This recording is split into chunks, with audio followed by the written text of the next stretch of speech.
Merci beaucoup, Joanne, et bon matin à tous. Ça me fait plaisir d'être avec vous encore ce matin. J'espère que vous vous êtes bien amusés hier soir. I hope you had a wonderful evening last night and are ready with some interesting and challenging questions for our panel this morning.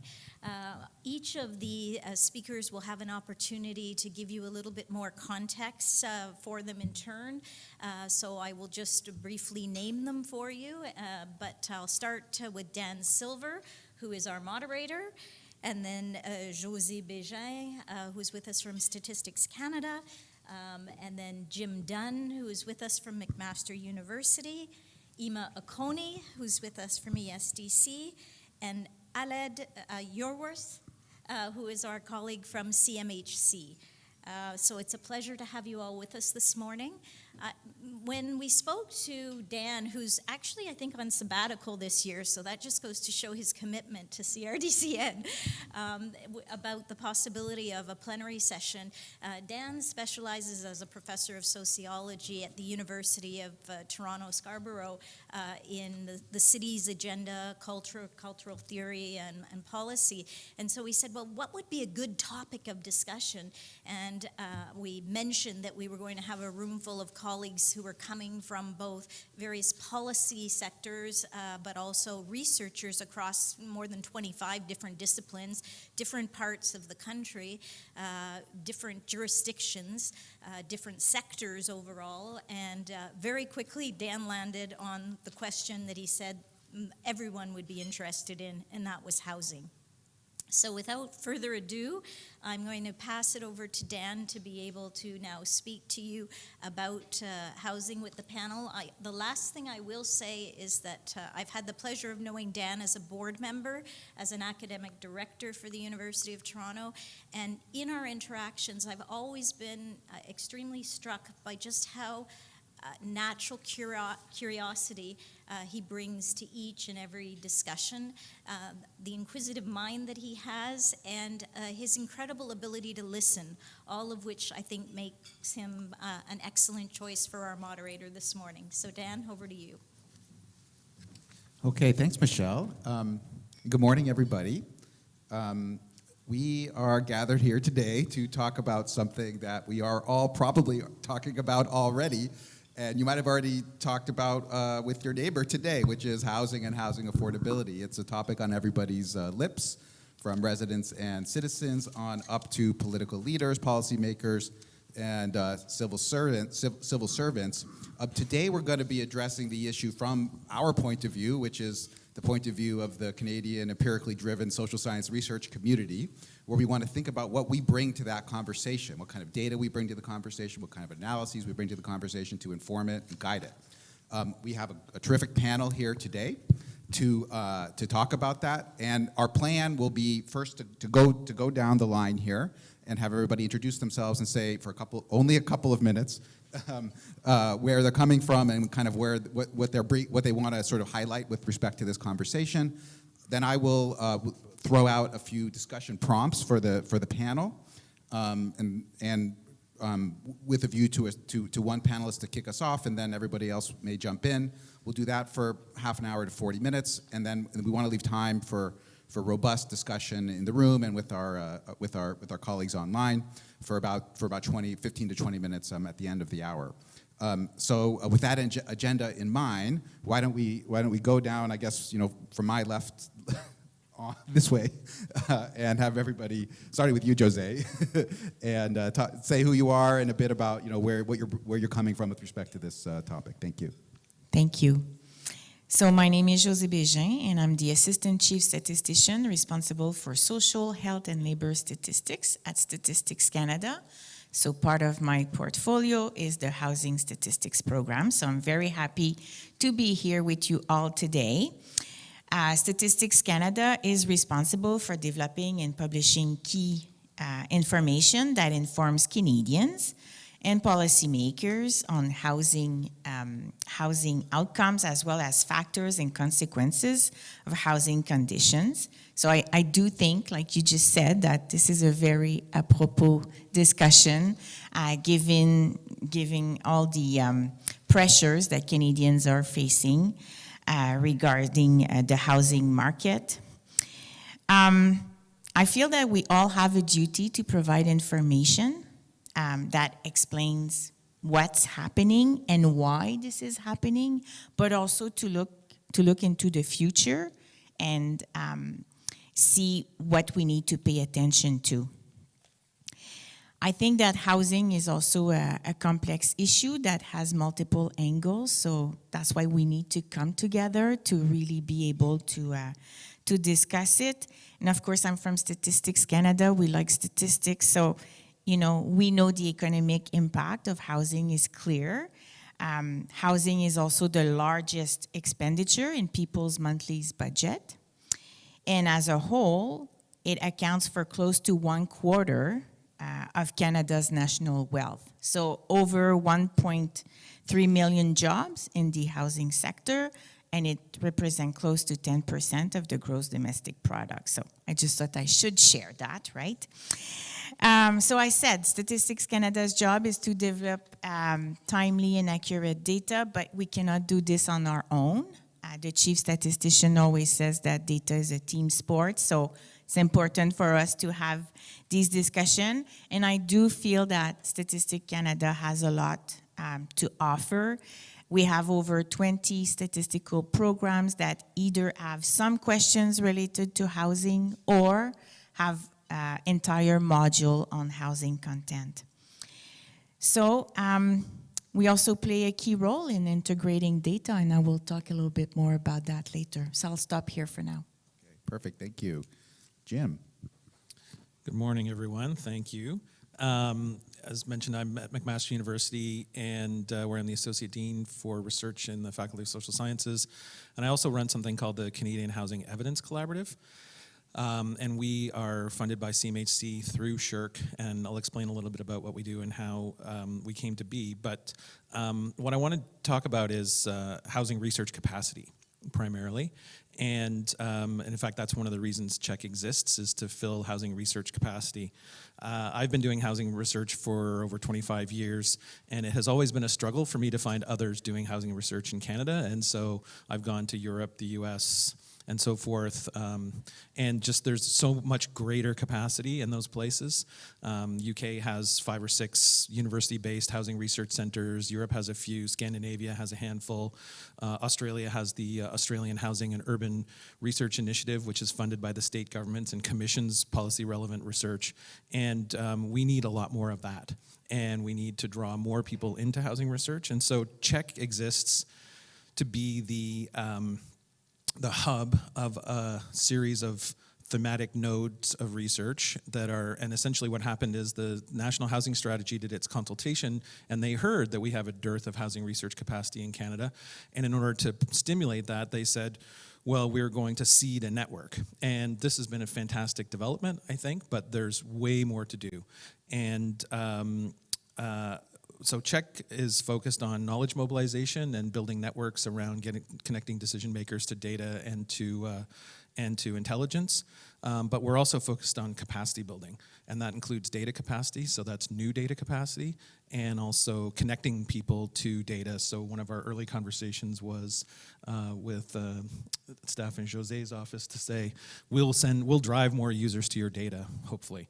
But there's a big human resources capacity problem that we have.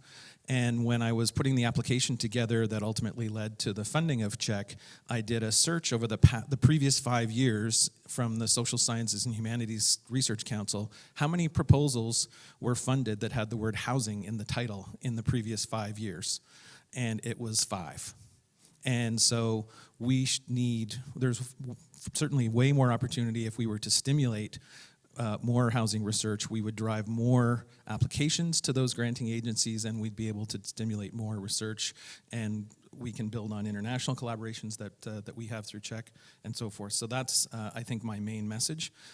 I'll say that one of the other things that we're doing right now is we have a new initiative that'll be released early in 2024, and we're calling it a Housing Intelligence Platform. So HIP, CHEC's Housing Intelligence Platform. It gets rephrased as HIP CHEC, you may have figured out. And we're trying to address 3 very specific and applied problems that the National Housing Strategy faces. So in the first instance, the National Housing Strategy is committed to building, it's an $80 million investment starting in 2017. The challenge we have is that we cannot count the number of units that have been built under the National Housing Strategy. And we've been working closely with CMHC to try and do that. So we're trying to build a 10-year time series of how many units under previous programs were built, and then how many units since 2019, essentially, once there were some doors open from the National Housing Strategy. And that has been a real challenge. So that's in the first instance. We want to know if there's a bucket of housing units, we want to know how many are going in the top of the bucket that are added new. At the same time, we know that there's an enormous loss of housing that's happening. There's a big hole in the bottom of that bucket, and that's because in our system, most modestly priced intermediate and low rent housing is actually provided by the private sector. And there's been enormous pressures through financialization and renoviction and so forth on that. And we estimate that 11 units are lost for every one new unit that is added with the data that we've been able to cobble together so far, although that changes as we continue to get more data. So we're trying to estimate that, and we'd like to have a better system to be able to do that on a regular basis. And in the third instance is the National Housing Strategy has some very important goals related to equity and identifies 12 vulnerable groups. And so one of the things we need to know is when a new unit is built, who's behind the door, so that we can actually identify whether those equity goals are being met.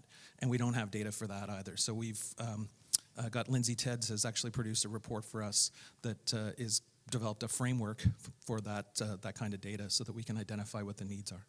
So I'll leave it for there and we'll come back to that. Thanks, Jim. Ima.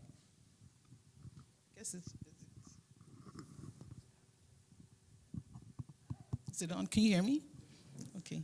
Hi, good morning. My name is Ima Okonny, and I'm the Chief Data Officer of Employment and Social Development Canada. Thank you, CRDCN, for hosting this session, because I think one of the most important things is for us to have this conversation collaboratively and bring people together. So in terms of my role and what I do in Employment Insurance, Social Development Canada, my primary goal is to really look at how we can leverage data to really drive to better policy outcomes, drive to better services for Canadians, and really build a stronger Canada. So many people ask me, so what's the how? How do you do this? And like you say, Josée, we can't do this alone. We do it collaboratively with academics, with StatScan, with different government departments, different levels of government. And one of the biggest challenges that we found is really integrating all the work that's happening. I was very impressed by some of the things I read was coming out of this conference. And one of the things that I was thinking is, if we could integrate some of this work, the power that would be able to get out of it in terms of driving to those better policy outcomes for Canadians would be really wonderful. So in terms of what I'll be bringing to this conversation, you'll see me talk a lot about the integrated view, the need for that integrated view. Our colleagues in Statistics Canada have done an excellent job in terms of the census, in terms of really giving us a picture of what our country looks like in terms of the demographics. And one of the challenges that we have is not just to understand the demographics of today, but anticipate the demographics of tomorrow to really support, in terms of how we build Canada, in terms of how we think of policymaking, in terms of how we look at the housing issue. So for me, the perspective I bring into this conversation is not just collecting data or producing reports, but really how do we turn all this insight and this excellent work people are doing across the academic world, across the government world, across the research world, how do we turn this into action? And mitigate some of the issues that we've been seeing pop up across this country, and make sure as we do so, we don't leave anybody out, because one of our big mandates is to build an inclusive Canada. And for us to do this, we need to understand what's going on across the country, regardless of geographical area, regardless of urban-rural divide. We need to understand the flows, the migration flows, so that we can account for some of that in terms of policy making. We need to understand the aging of our population. We need to understand the composition of our population. And we're very thankful to have Statistics Canada because of the great job they do, not only on the census, but on the projections.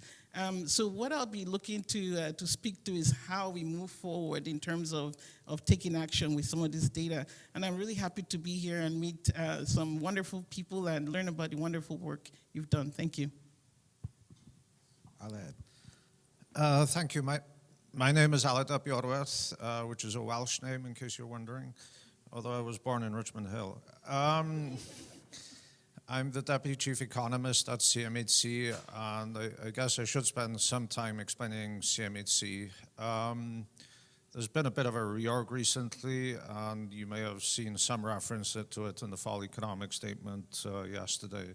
So on the politics part of it, the new ministry is infrastructure, communities, and housing, which is not CMHC. So, but the way it will work is they do the politics and the policy, but the analysis, research, data stuff in general will remain at CMHC. So my role is partly to try and influence, guide, suggest, encourage, coerce, force research and analysis on particular aspects of housing within CMHC.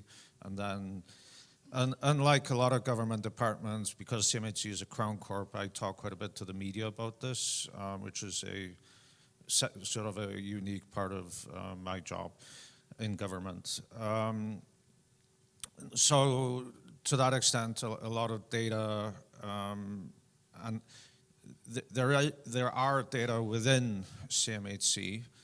There are what you would understand as statistical surveys or even a census being conducted within CMHC on purpose-built rentals, on the rental system, almost all of it, on housing starts, location of starts and so forth. So there's a lot of statistical surveys within CMHC, but then as Jim was referring to, there is also a lot of administrative and program data within CMHC. Some of that is a bit more confidential because, even I don't have access to it on the commercial part of the operations. I think in principle it's accessible to researchers, but there's a lot of hoops in getting onto the commercial side of the data. So in summary, there is a lot of data within CMHC. There's increased collaboration with Statistics Canada and the CHSP that Josée mentioned.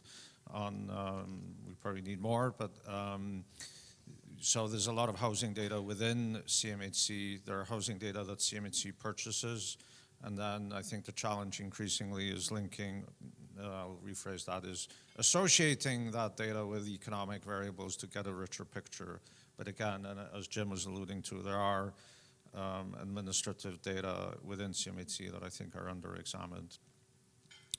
On a personal note, my background is heavily in economic research, and I was happy to see Andy Baring here because we actually worked together on a project over a decade ago on how to get access to health data for researchers. So I have a bit of background in some of the struggles in linking and getting access to data. So, thank you. Okay, well, thanks everybody, and thank you for being so efficient too. We're still on schedule. So the first prompt I'm gonna throw out will be, we'll start with Jim and then open it up to the rest of the panelists after that. And so, Jim, you mentioned the National Housing Strategy. It was an important moment in 2017 where the federal government re-engaged with the issue of affordable housing, and that raised a lot of questions about how to measure their targets and how to evaluate the policy. And that seems like a useful anchor for starting the conversation. Can you say a bit about sort of the research capacity that's built up around that, and then how we can bring that to bear to other policies that may be coming down the pipe in the next years? Yeah, I mean, I think that, thanks, Dan, for the question. So I think there's been lots of great activity that's happened since 2017. The Canadian Housing Statistics Program is one of them. There's been, CMHC is constantly revisiting the kinds of things that they're doing and how they can do them better. And one of the things that Aled alluded to was access to those data, and I think an engagement with the CRDCN in order to be able to gain better access through the RDCs would be fantastic if CMHC was open to that. The words of a friend of mine who's a former senior municipal civil servant ring loudly in my ears, which was, he said, "We are data rich and intelligence poor." And I think that we may well be in that situation at the moment. And it also harkens back to another thing that, going back to health data, actually, I didn't know that about you, Aled, so that's good. So I think there's lots of things we can learn from the experience with administrative data in the health sector. And I think back to a really interesting paper that Michael Wolfson, former assistant chief statistician, wrote in the early 1990s, which was called Towards a System of Health Statistics. And what he imagined, a national system of national health statistics, and what he imagined was a system, a framework for what the data should be to be able to get a grasp on the health system and the determinants of health that was similar to a system of national accounts. And I would suggest we're at a moment where we could really use that for the housing system. So I would suggest, and in fact, I'd be happy to begin to see if we could host some conversations about what would a system of national housing statistics actually look like. And then what would be the investments that we would need? How would we make sure that we have the access? And then how do we stimulate the new people to get into housing research? So we've had, since the early 1990s, when the federal government pulled out of housing, we've essentially had very, very little new entry of researchers into housing research. And that's what worries me the most. And so we have effectively a 30-year gap in that. Now, to their credit, CMHC has through CHEC offered some postdoctoral fellowships, about 8 of them. Last year, they didn't have enough applicants to actually give them all out. And my concern is that if you're giving out postdocs, those PhD students have to have come from somewhere, and there's nowhere for them to have come from. So the birth of a researcher, in my view, is actually at the beginning of a PhD, and that draws supervisors into housing research who bring methodological and substantive expertise that can then be applied to housing. And in fact, there's a good muse for this, a good model for this from the Metropolis Project, which existed in the 1990s, which was focused on immigrant integration. And the Metropolis Project was a significant investment by CIC at the time, coupled with researchers across the country, and it was about trying to understand what's been the impact of our new immigration policies that were implemented in the 80s on the economy, on society, and so forth. And it's that kind of investment, strategic investment, it seems to me, to stimulate the kind of knowledge and research ecosystem that's required. Okay, yeah, and actually just to add one thing on the research ecosystem point, I'm associated with the University of Toronto School of Cities, and there is movement in that direction. I'm happy to report. We, at the School of Cities, like one of the sort of core research pillars right now is housing. They've seriously engaged with that topic, and U of T Sociology, we've hired somebody who that's their specialty. So we see that coming down the pipe, but it takes some time. In academia, we don't necessarily move fast enough to keep up with things. So keeping on this topic now, Aled, maybe you could say a bit about, from the point of view of CMHC, like the measurement capacity. Like what do we have there? What can the research community do with that data or collaborate? Before I get to that point, I'd like to pile on to Jim's argument. I think the number of economists in Canada working on housing economics in Canada is extremely small. It may very well be zero. That's not to say that there are good housing economists in Canada, but working on Canadian data, there are 2 that occasionally do it, but it's a very small number. The other appeal I would make to an audience like this is, even if you are not working directly on housing, housing does impact a lot of the research or the outcomes of people. So, for example, I think there's huge scope for labor economists in Canada to look at the impact of housing. So they don't have to be housing economists to do it, but I think given the state of housing affordability in Canada, labor economists should now be taking housing into account when they're looking at mobility and employment and all of that sort of stuff, and even looking at inequality. But economists in general have not included housing and housing affordability in their analysis in general.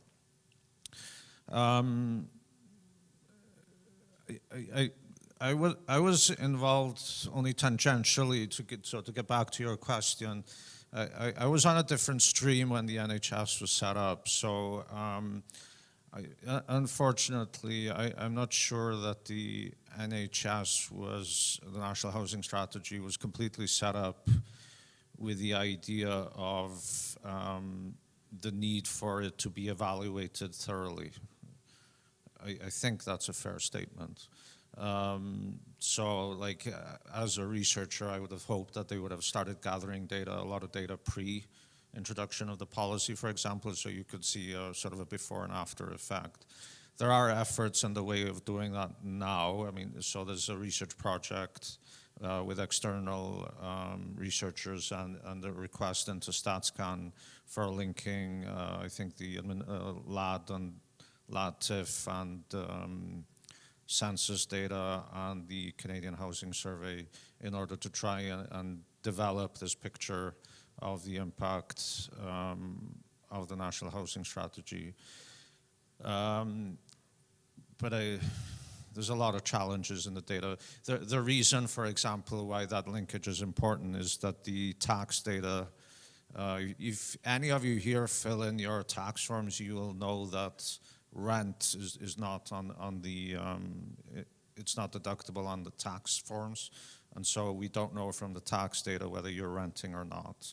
And the big issue at the moment is what is going on in the rental sector. So I know there's data in the LFS, but we really need the LAD and the census link to try and get at least some sort of grasp of what's happening in the rental sector. The other area where there seem to be low-hanging fruit, and I'll be pushing for CMHC research on this next year, is on the, CMHC has a lot of rich data on housing starts and where housing is occurring, new housing is occurring.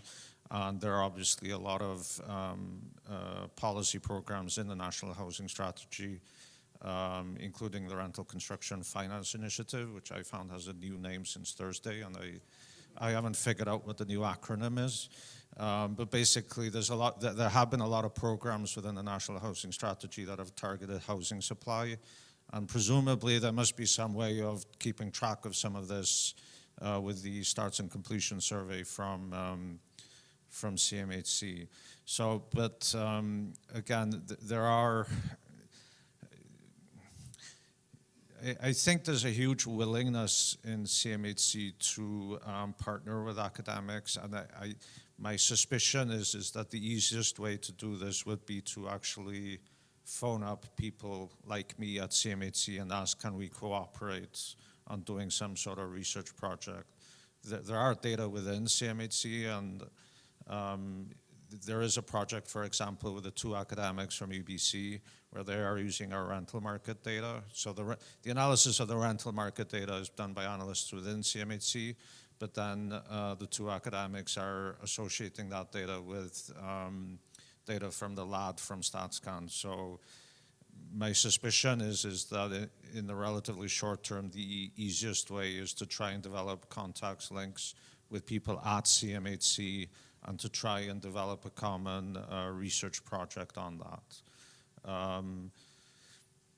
To get to brass tacks, CMHC does have quite extensive funding for research under Part 9 of the National Housing Act.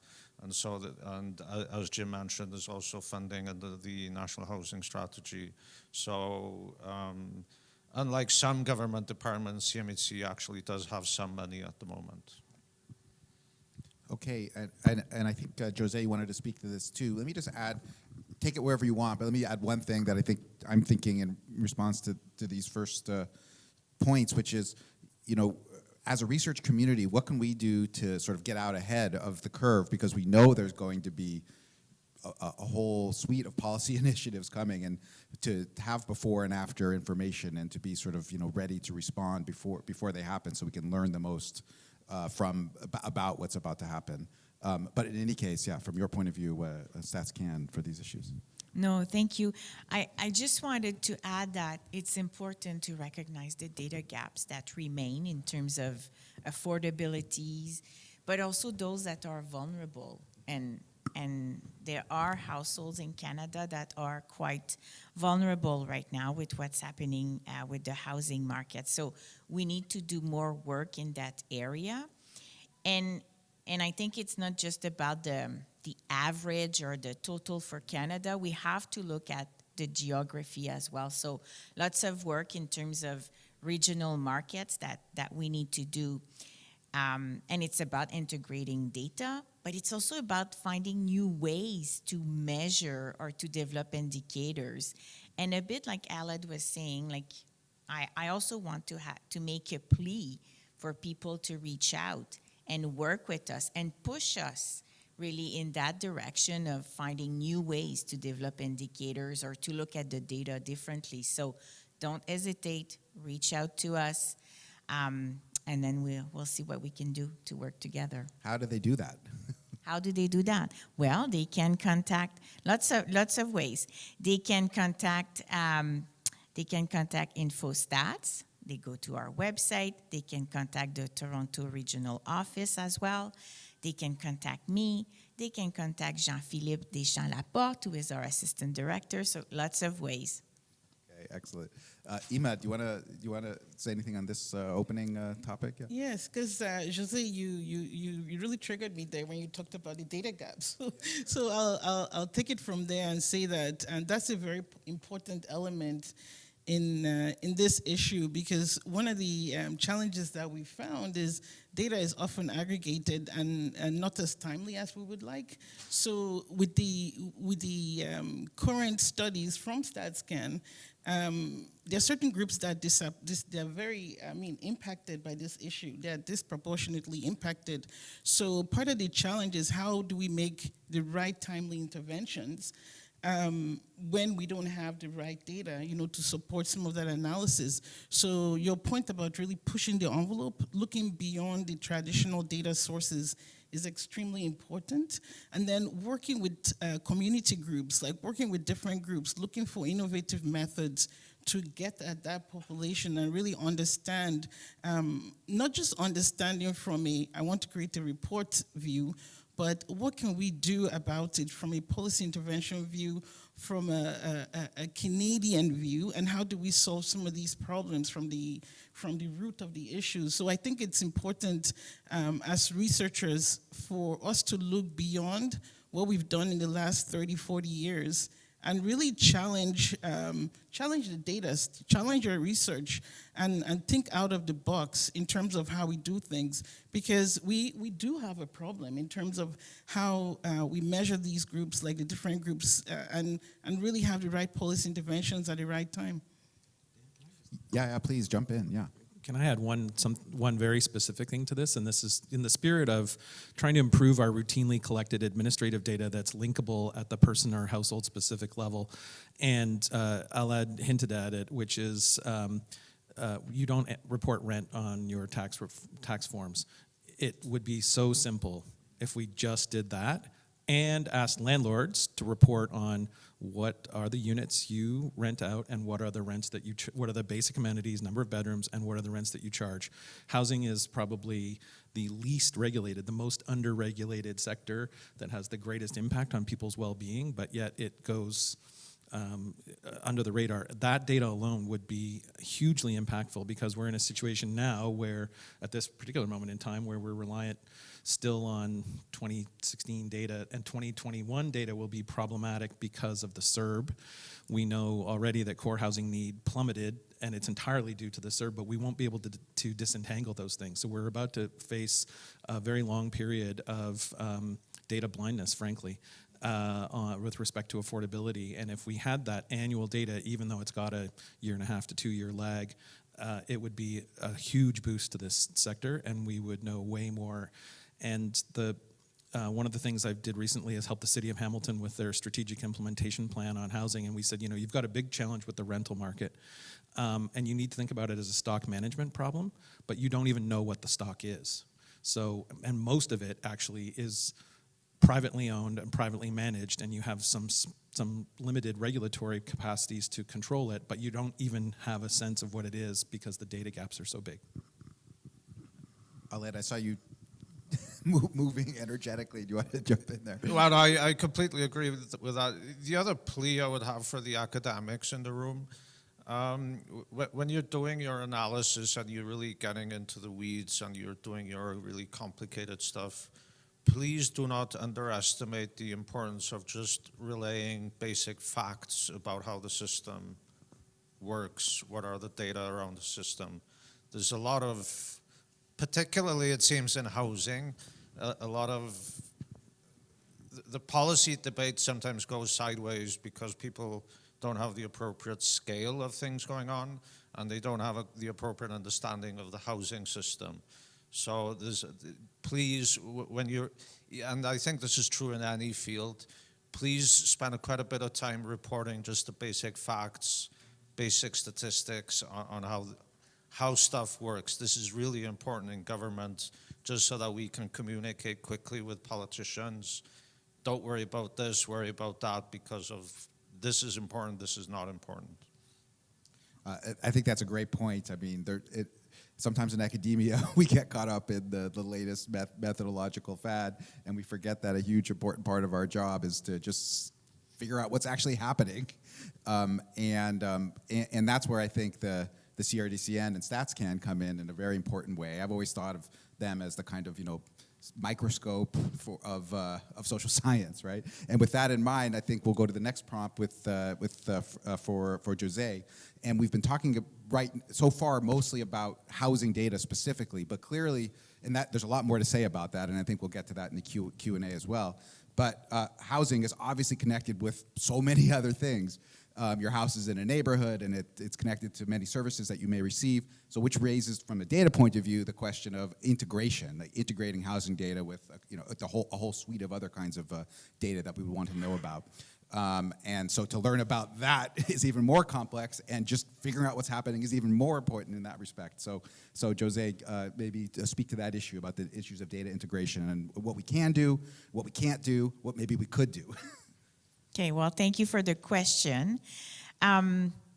You've said it, housing is multifaceted.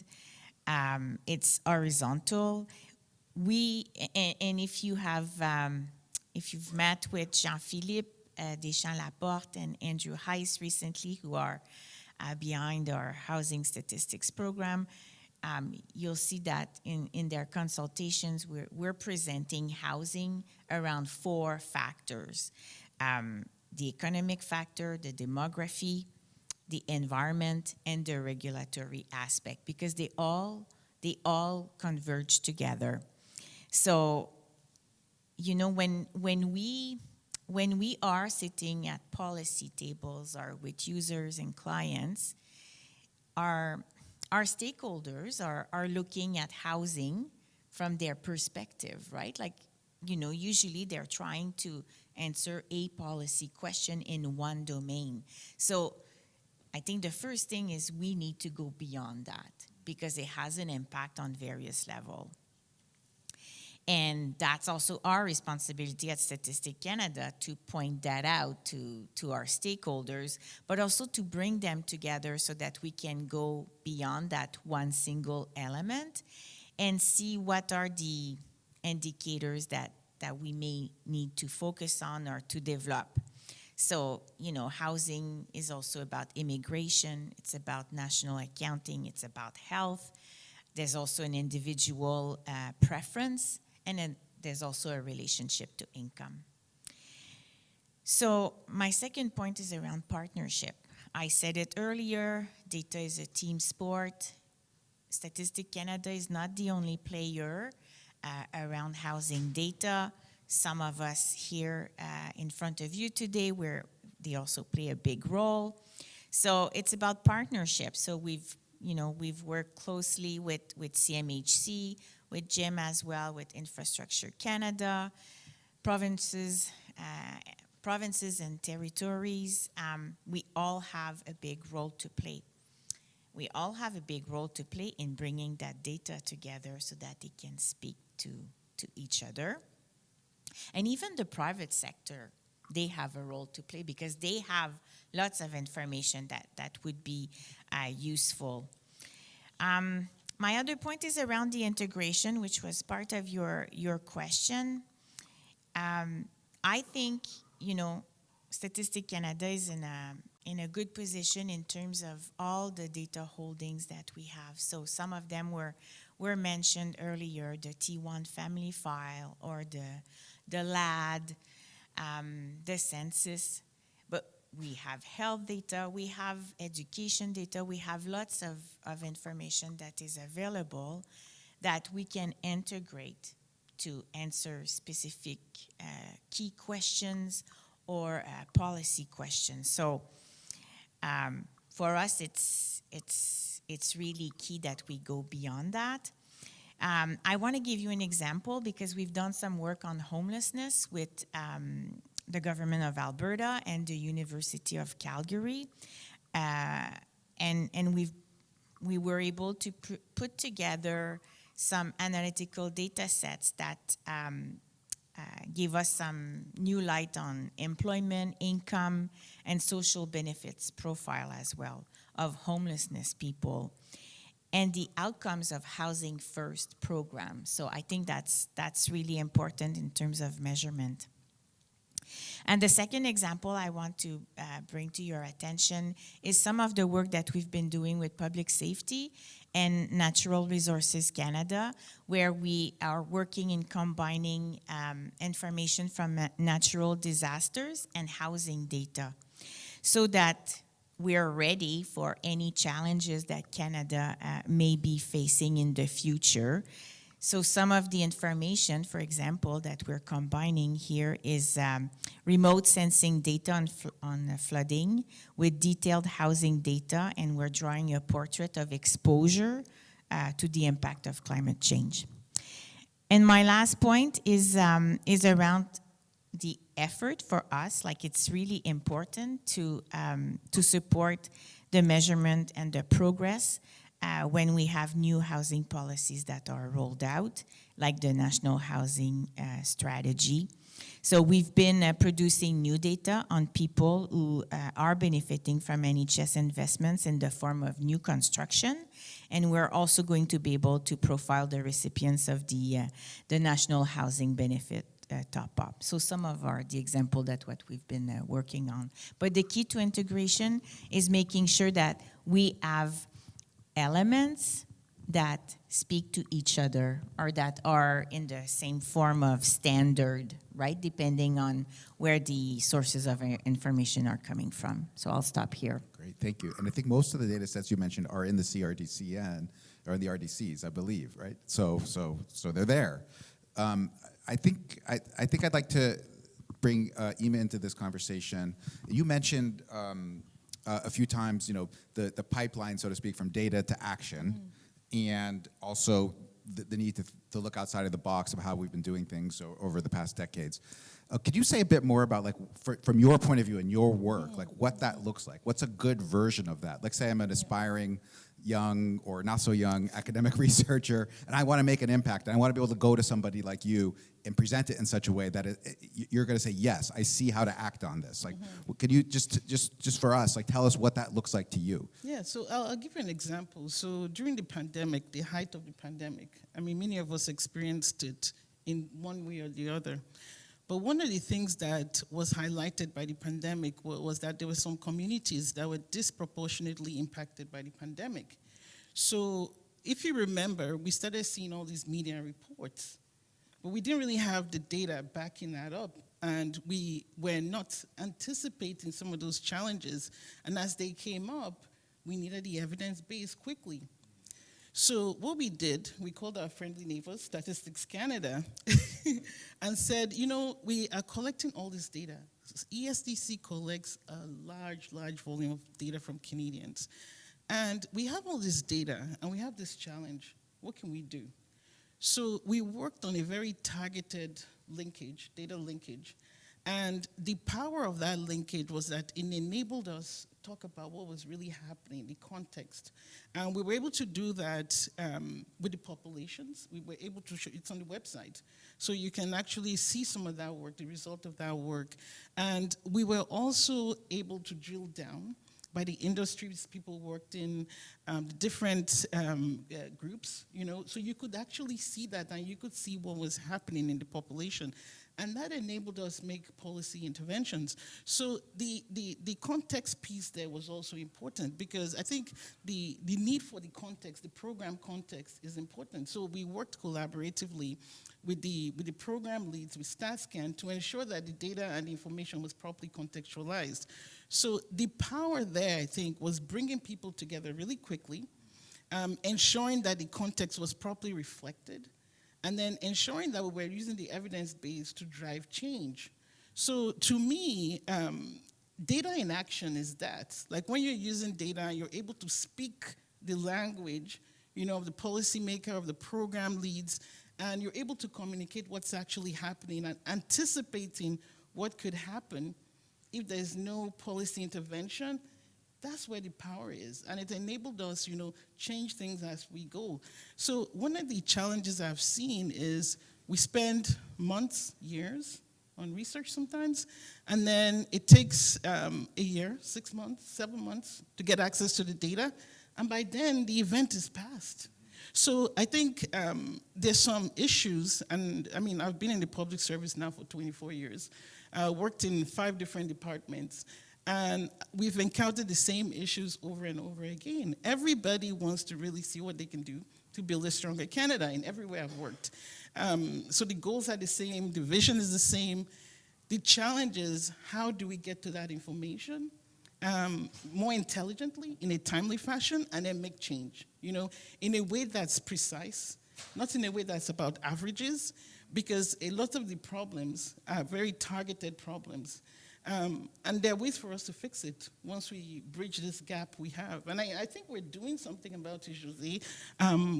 Within my department and StatScan, we've actually built a data strategy, a joint data strategy that speaks to some of the core priorities between both departments. And Josée talked about standards. Standards is very important, so that's another thing. So as we do some of this work, we're remembering the foundation. So yes, we need to be innovative. We need to drive to new methods, but we need to keep some of those core values around the standards, making sure it's of sound quality, making sure that we're transparent in what we do, because Canadians want to know what we're doing with all this data. I remember giving a presentation to some of our stakeholders, and one of the messages that they sent to me was that, you guys collect so much data from us, and we want to see some of that policy change. We want to see the impact of all this data and all this research. So again, being transparent about what we're doing and showing some of our results, speaking to our results is extremely important. Okay, Jim, I think you wanted to jump in, and then we're going to open it up to questions after this. So get your questions ready. Yeah, I think it's a bit of a response to what Ima was saying, building on it, and also going back to something that Aled said earlier, which is an understanding of the housing sector. So one of the big policy discussions, and it's broadly in the public, is that the housing crisis requires more supply. And I don't disagree with that at all. The challenge is that is a 5 to 8 year time horizon before it's actually going to be delivered upon. And in the meantime, we have a real crisis. And if we frame the problem differently, there's an incredible connection, and this was already alluded to, between people's incomes and their ability to maintain housing. And the key measure, for those of you who aren't familiar with the housing sector, of whether people's housing needs are being met is called core housing need. People who are in core, there's 3 ways you can get into core housing need. One is if your housing is in major disrepair. Another is if your housing is overcrowded, according to the national occupancy standards. And the third way is if your shelter costs, which includes either rent or mortgage and taxes plus a certain set of utilities, is greater than 30% of your gross income. The vast majority of people who are in core housing need are in core housing need from affordability. And that means all those people have housing that's not overcrowded, that's not in major disrepair. So they don't have a housing problem, they have an income problem. And so if we need a lot more attention, in my view, on policy solutions, which can actually be delivered very quickly, far more quickly than 5 to 8 years, on that income problem. So what would an efficient federal provincial rent supplement look like? I know we have one, a Canada Housing Benefit. The question is, how efficient is it? How much is it reaching? So on and so forth. So those are some things we could have an immediate impact. And the fact of the matter is that we need to keep people housed, pay a lot more attention to keeping people housed, and rather than just because somebody has an income problem, you don't have to build them a new house, right? And that is the unfortunate underlying belief behind a lot of the discussions in the public domain around housing supply. And thank you for coming to my TED Talk. Okay, well, yeah, you've moved us in a good direction for some stimulating conversation. So we've got about a little less than 15 minutes left. So I think it's a good moment now. We'll open it up for questions in the room, and then also if there's questions from the online audience too. I think somehow they will make their way up here also. So any questions on housing for the room? Yes, please. Yeah. The mic is on its way from Grant to you. Yeah. Hi, I'm Andrea Craig from UBC Okanagan. So I understand affordability is the biggest issue in Canada, as it should be. Very heartened to hear that StatsCan is starting to look at remote sensing and natural disasters. But since the summer, I've had some questions from researchers about if there's any data on who actually is insured for wildfires. And I couldn't find any, and just thinking about how that would be collected administratively, I think it would be difficult, but if that could be added to the wish list for surveys, I think in the future it would be really helpful to know kind of that risk, especially across some smaller communities where owners are actually in the lower income, and it would be really costly to have to move into town. Thank you. Yeah. Thank you for your comment. I've made note of it. I wouldn't be able to tell you if or how we could be doing this, but I will bring it up. I will bring it back to the team. There are different ways for us, right, to when we talk about insurance, like one could think about can we have access to insurance data? So that would be one way. There's always the way to ask directly to the respondents, but I made note of it and I will bring that back to the team. Okay, great. Thank you. Any other questions? Oh, yes, please. Yeah. Yeah, right, the gentleman there. And then over there. And then I saw another hand over there next. Thank you. Yeah, I was just wondering about the way that we define housing affordability in Canada, and with the increase in gaps in income, do you see any potential changes in the future in the way that we look at, like, instead of having a cutoff, a 30%, for example, cutoff, and maybe how that might impact the way that we talk about housing affordability, and maybe having something that's more incremental rather than just a binary? Okay, I'll go first. The whole definition of affordability is a mess.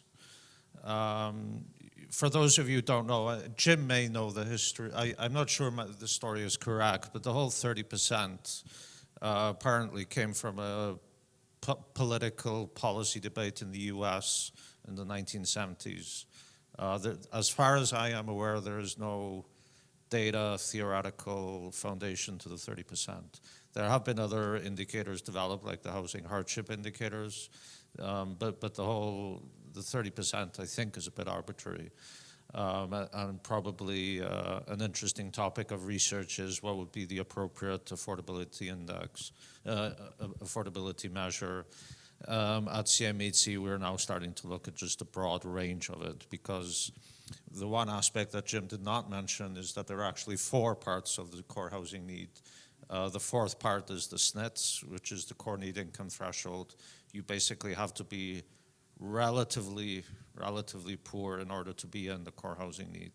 So, and so this issues that core housing need does not look at affordability for, say, middle-class Canadians. So, and there's a whole separate debate and issue about that.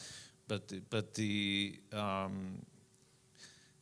CMHC has now got a program to look at a whole range of affordability indicators, and it's a bit all over the map, to be honest.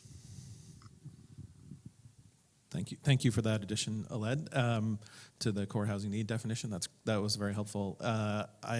This is a great opportunity, actually, because there's a growing research on residual income, and I've been quite interested in this for a while. Sometimes they call it post-shelter disposable income. Some of the work in Canada on this emerged out of food insecurity research, basically saying, it goes back to the old Mel Hertig book. Sorry, all my references are like really old for old people. Sorry about that, like me. Anyways, Mel Hertig had a book called Pay the Rent or Feed the Kids, and that actually is the trade-off that's often being made. And so food insecurity researchers were looking at the incidence of food insecurity as a function of post-shelter disposable income. Some recent research actually using the CHEC data set by a recent PhD graduate who worked with me, Gum Ryong Park, looked at affordability using residual income as well as ownership. So do you have housing assets amongst seniors and future mortality? And it turns out that both of those things are influential on future mortality. So there's a huge opportunity in this. And in fact, CMHC commissioned a big piece of research on residual income as well. One of the things that we're going to develop in CHEC is actually a market by market analysis with different sliding. You can actually enter in the residual income parameters that you want to see, and then it gives you a picture of housing need in those markets. And so we need more research like that for sure. And just the other aspect to pile on to that is I think we need more data on the distribution of those things. So the core housing need is just sort of, I think it's 1.6 million. As you mentioned, the 2021 data will be highly skewed because of COVID. But we still need to be developing a greater idea of the distribution of that and distribution across housing types and tenure types. CMHC has a program at the moment to see if we can use machine learning techniques, AI, from the other StatScan surveys like the Canadian, the survey on spending, I forgot the acronym. Yeah, to see whether we can sort of infer the more up-to-date core housing need data or whatever. Let's go over here. You mentioned CanCheck too. I just want to put a plug in for CanCheck as a data set in the RDC in case anybody doesn't know about it. It's a very powerful data set, and it's for health. It's designed for health, but it also has the 6-digit postal code of every individual in there, so it can be used for a lot of research related to where people live, and so it connects to housing in important ways. Yes, over here. Dan, yeah, please. We've got an online question, actually. Oh, okay. So this probably is for Jim and Aled mostly, but anyone's free to chime in. Do you know if there's been any research or talk on the use of incentives to encourage people to open up excess space in their home to rental? Well, I wouldn't say research. There have been policy proposals in this. I have some rough recollection that something at the University of Toronto where they were trying to get students to live with some elderly person with some of these, a lot of these single detached housing that exist in downtown Toronto for some reason. So I'm not sure that there's research on it, but there's quite a few policy proposals on it. No, but let's collect better rental income data so that we can actually research that. That'd be great. Okay, thanks. Now finally over to you. Yeah. Hi, I'm Adam from McMaster. This question is maybe related to something Jim just said, but for people that are in market-based housing, whether that's the rental market, the purchase market, it's, if we're worried about timeliness of data, accuracy, sort of be able to disaggregate very carefully, it strikes me as a lot of that data is in the hands of real estate boards for example, the multiple listing service, something like, very high percentage of rental agreements go through that service, and you have information about the type of housing, possibly even the income of the applicants. And then, similarly on the purchase side, you might also be able to think about, at least through CMHC, whether the house has a mortgage on it. Are you guys aware of any attempt to try to integrate that data with some of the other StatCan and or CMHC data? I'm going to hand to Josée right after I say what I know, because she'll know more than me. But I think that so many real estate boards will work with people for specific projects and give access to data, and that's nice. I think the challenge is there's just no household information, right? And so that's what you really need and want. And I think that is why it would be really valuable to be collecting this kind of thing in the CRA. Interestingly, on our tax forms, they relatively recently started asking about home ownership and did you sell a home, even though we've had a policy for a really long time that your capital gains on on the non-primary residence were actually taxable. They didn't actually have any way for you to report those things, and so it was going essentially unreported. So that is a new innovation, and I think there's some relatively simple things that could be done that would enhance our knowledge, and as you say, would be able to disaggregate it in ways that we can't already. And then I know that at Statistics Canada, they've acquired property assessment data in a number of provinces and land titles registration data in another province. I'm actually more interested in those things than I am in the real estate board stuff. I just have some data quality issue concerns and so forth, and as well as consistency across different regions and that sort of thing. And so those things I think are really interesting. And what we can do with them, I think, is we're still kind of at the dawn of that as far as I understand, but Josée will know more. Market prices. I mean, mine, for example, is like a 2016 price, even though my house price is probably very different. So, I think the question is, are they relatively consistent over time? But yeah, fair enough. I mean, there's shortcomings with everything for sure. So maybe I can just add to what Jim was saying. First of all, I think it would be a good idea to have the rental information on the T1. I also try to make a plea to have the National Occupational Classification. That would be also useful. So that's my other plea. So real estate data, yes, we've been having discussion at Statistics Canada under the Canadian Housing Statistics Program with the Canadian Real Estate Association, if I'm not mistaken. So those discussions are happening. So Jim referred to property tax assessments that we have under the Canadian Housing Statistics Program. So the Canadian Housing Statistics Program is a large program where, it's not just about survey data, it's about looking at alternative forms of data, including administrative information that are collected by other parties. And the information from CREA would be an example of this. I'm not sure where we're at in terms of those discussions, but I can assure you that yes, we are looking into that. We're looking to see what could be done and how it could complement the current Canadian Housing Statistics Program. Last comment, and then we're right near the end. But let's hear from.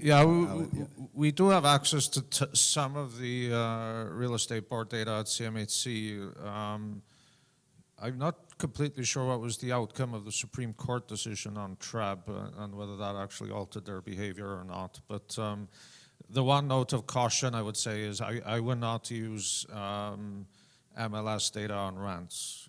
I think there's a sample selection issue there, where only high-quality rental go on MLS. So the rental area is a problem, and I would not use MLS. There are also, there's a website, rentals.ca, I think. There's issues with that too, because they, it's a flows rather than it's a messy data. My main point is that data on rents is a problem. we have a effort to see whether we can learn anything from a certain well-known website that I can't name, but that posts a lot of rental data, which may or may not start with the letter K. But the whole rental area is a problem. Okay, with that note about there being a problem in the data, but opportunities maybe to solve them, I think let's thank our panelists. It's been a really great discussion. Thank you. And we can continue the conversation, I think, informally from here on out. There's a lot more to be said. So thank you, everybody, for coming.